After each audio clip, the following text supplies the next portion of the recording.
Mesdames et messieurs, à l'occasion du 80e anniversaire de la Charte des Nations Unies, je tiens, au nom du peuple congolais, à rendre hommage à l'idéal de paix, de dignité humaine et de solidarité entre les nations qui a guidé les fondateurs de notre organisation.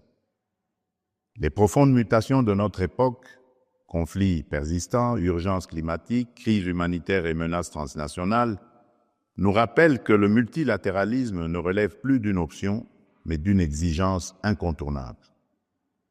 Nous croyons que les réponses aux défis du XXIe siècle ne peuvent émerger que de solutions collectives fondées sur la coopération, la justice et la responsabilité partagée.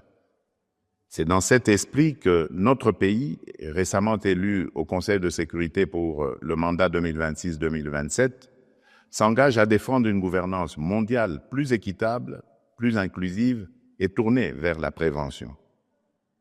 Mais il est clair que cette gouvernance ne saurait se renforcer sans une réforme du Conseil de sécurité qui doit refléter les équilibres du monde contemporain et accorder à l'Afrique la place qui lui revient de droit.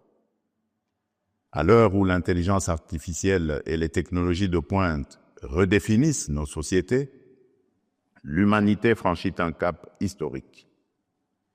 Ces avancées offrent des perspectives prometteuses pour le développement, la santé, l'éducation et la gouvernance.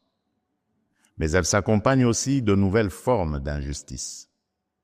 La compétition autour des minerais stratégiques, les déséquilibres dans l'accès à l'énergie et les pressions accrues sur notre environnement alimentent des tensions croissantes qu'il nous faut affronter avec lucidité.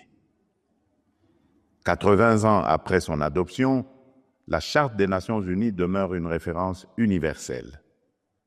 Mais pour rester vivante, elle doit s'ancrer dans les réalités contemporaines et porter la voix de celles et ceux que la paix, le développement et les droits humains n'atteignent pas encore pleinement, c'est-à-dire les femmes, les jeunes et tous ceux qui aspirent à une vie digne et équitable.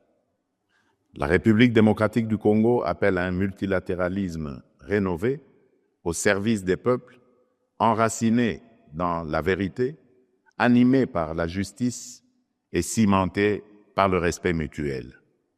Que vive la Charte des Nations Unies, que vive la solidarité entre les peuples. Je vous remercie.